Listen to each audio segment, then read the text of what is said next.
हम सब लोगों ने सुपर पावर्स के बारे में सुना है, लेकिन क्या आपने ये देखा है कि पूरे फैमिली के अंदर ही सुपर पावर्स हो? आज इस मूवी में हम उस फैमिली को देखेंगे जिनके सभी मेंबर्स के अंदर अलग अलग किस्म की सुपर पावर्स हैं। मूवी के स्टार्ट में हमें बताया जाता है कि 1950 में बहुत ज्यादा सुपर हीरोज हुआ करते थे जो सिटी में होने वाली रॉबरी या दूसरे बुरे कामों को रोका करते थे और लोगों को इन सब कामों से बचाया करते थे। और साथ ही साथ सारी पब्लिक को इन सुपर हीरोज के बारे में पता भी था। इन सुपर हीरोज में सबसे पहले हम देखते हैं बॉब को, जो काफी ज्यादा पावरफुल था। दूसरा था फिर रोजन, जिसके अंदर आइस वाली पावर थी। और तीसरी थी इलास्टिक गर्ल। बॉब उस लोकेशन पर पहले ही पहुंच जाता था जहां पर पुलिस पहुंचने वाली होती थी और वहां पर पहुंचकर सभी की हेल्प करने लगता था। एक वक्त ऐसा आया कि एक छोटा सा बच्चा उसका एक बहुत बड़ा फैन बन गया और वो हर वक्त उसी के आसपास आया करता था। एक दिन सिटी में बहुत बड़ी रॉबरी हुई थी। अब वहाँ पर बॉब चोर से लड़ने के लिए पहुँच गया था, तो वहाँ पर वो एक छोटा बच्चा भी पहुँच गया था। बॉब के मना करने के बावजूद वो वहाँ से नहीं जा रहा था। उस बच्चे की वजह से रेलवे ट्रैक भी टूट चुका था, मगर बॉब ने उस ट्रेन को बचाने के लिए अपनी पूरी पावर लगा दी थी। उसी दिन बॉब की शादी इलास्टिक गर्ल से भी होने वाली थी। बॉब ने एक दिन एक आदमी को सुसाइड करते हुए बचा लिया था, मगर उस इंसान को बॉब का ये काम बिल्कुल भी पसंद नहीं आया था और इसी वजह से आहिस्ता आहिस्ता सभी लोगों ने सुपर हीरोज को बुरा मानना शुरू कर दिया। गवर्नमेंट की तरफ से सभी सुपर हीरोज को बैन कर दिया गया और अब वो पब्लिक के सामने नहीं आ सकते थे।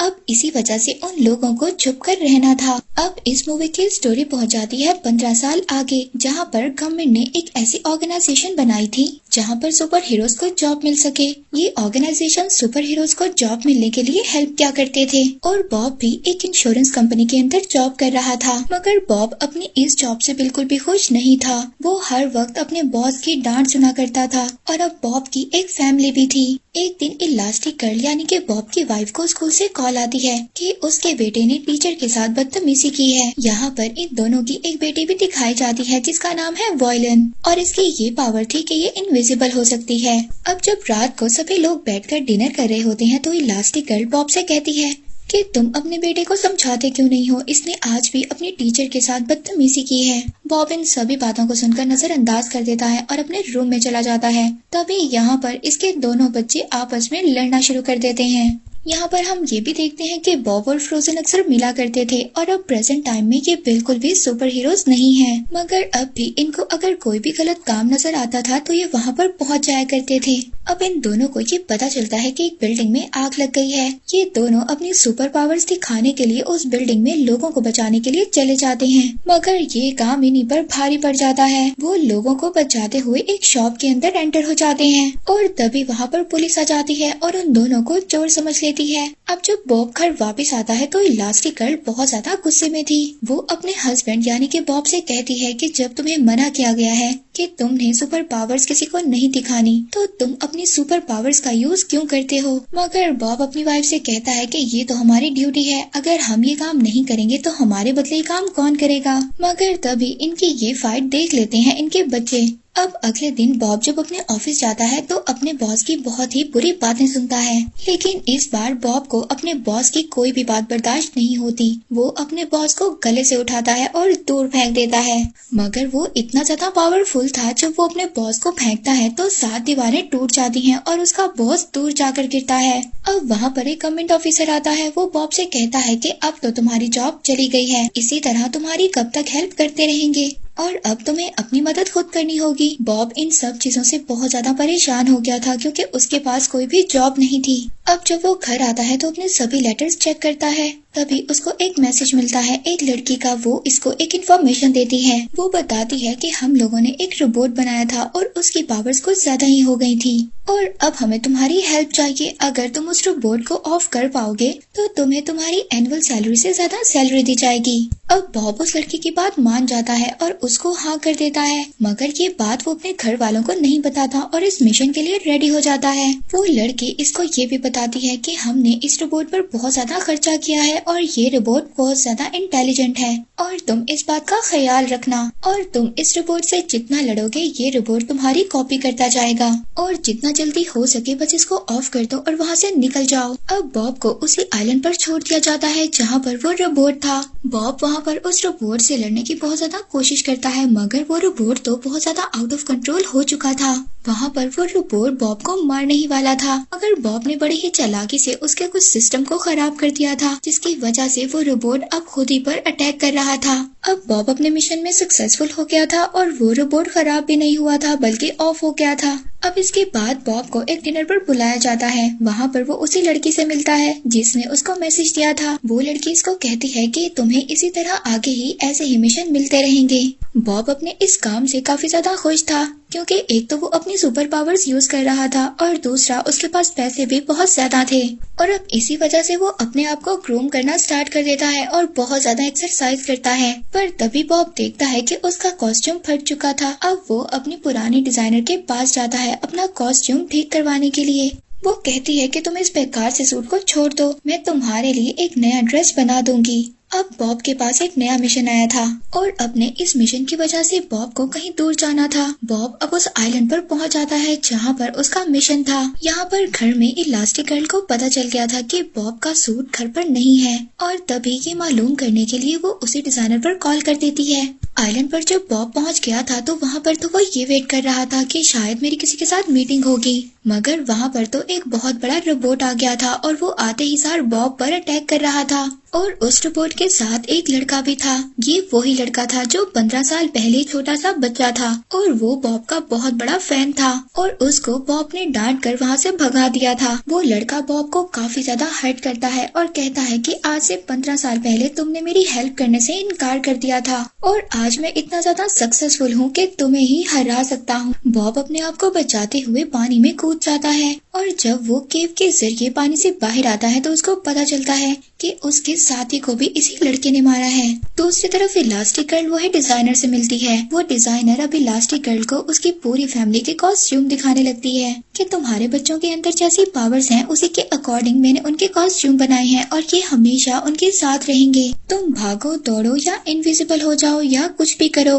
अब बॉब अपनी जान बचाते हुए वापस से उसी जगह पर आ जाता है जहाँ पर वो लड़का रहा करता था।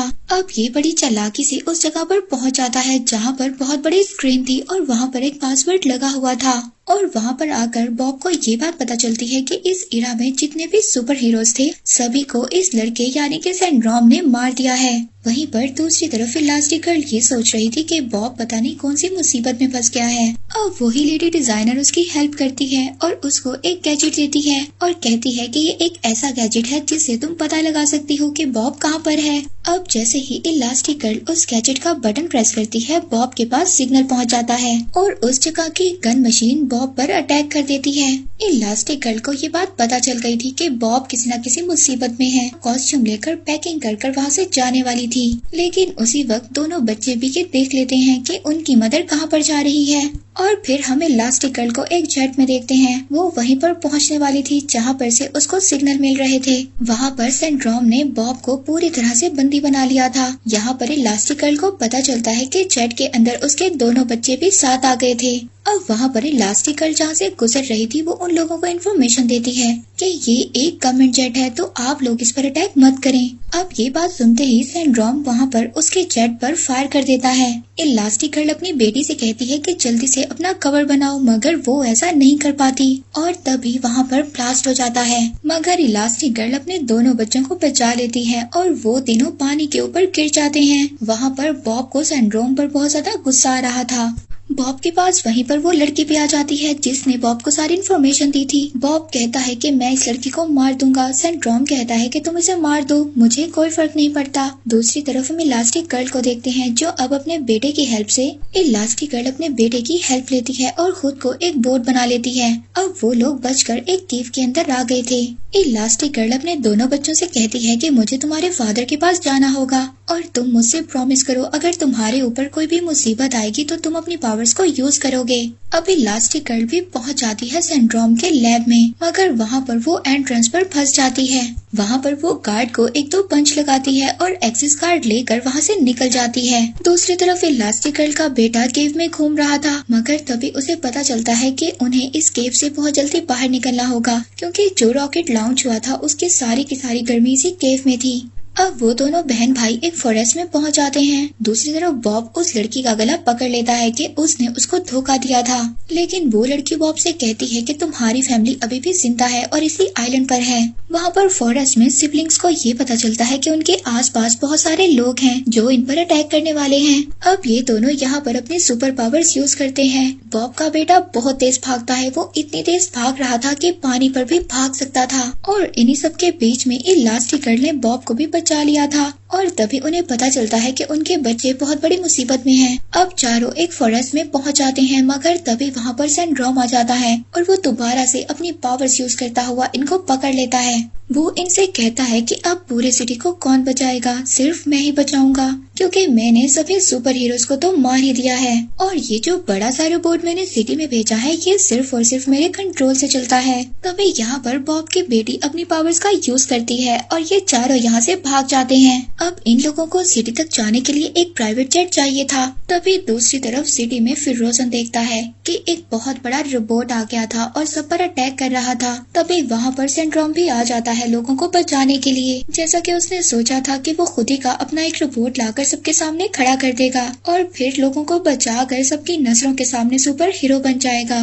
पर तभी वहाँ पर इनक्रेडिबल्स की फैमिली पहुँच जाती है। अब ये रोबोट बॉब के बच्चों पर गिरने ही वाला था और तभी बॉब अपने बच्चों को आकर बचा लेता है। सिंड्रोम के हाथ में ऐसा रिमोट कंट्रोल था जिससे वो उस रोबोट को कंट्रोल कर सकता था। अब मगर वो रोबोट सिंड्रोम के हाथ से गिर गया था और वो रोबोट पूरी तरह से आउट ऑफ कंट्रोल हो गया था। अब वो रिमोट कंट्रोल बॉब की फैमिली के हाथ में आ गया था, मगर वो रोबोट इतना ज्यादा पावरफुल था कि वो किसी से भी कंट्रोल में नहीं आ रहा था। तभी बॉब को याद आता है कि ये रोबोट खुद ही को डिस्ट्रॉय करेगा। फिर रोजन उसके इर्द गिर्द आइस वॉल बना देता है और इलास्टिक गर्ल तभी एक ऐसा बटन प्रेस करती है और तभी रोबोट का एक हैंड जो टूटा हुआ था वो रोबोट के अंदर जाता है और उसका मेन पावर निकाल देता है और तभी वो रोबोट पूरी तरह से डिस्ट्रॉय हो जाता है। वहाँ पर सभी लोग ये जान गए थे कि अभी भी सुपर हीरोज मौजूद हैं और वो हम सबकी मदद के लिए हर वक्त तैयार रहते हैं। अब यहाँ पर गवर्नमेंट ऑर्गेनाइजेशन ने भी सुपर हीरोज को मुबारकबाद दी थी कि गवर्नमेंट तुम्हारे लॉस की भरपाई कर देगा।